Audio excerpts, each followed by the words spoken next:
mga palaboy sa Pilipinas, siya ang talaga namang pinag-usapan.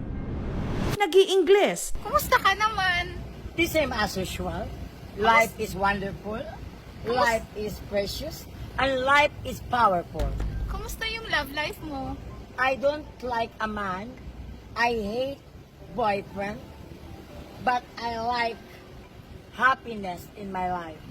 at nagbibitaw ng mga linya na akala mo hinugot sa mga eksena sa pelikula. Mahirap akong palabanin. Lalaki ka lang sa buhay ko. Minahalang kita. Wala kang karapatan na humusga sa buhay ko. In the first place, I have made it with my own. What I have own. Kayong lahat.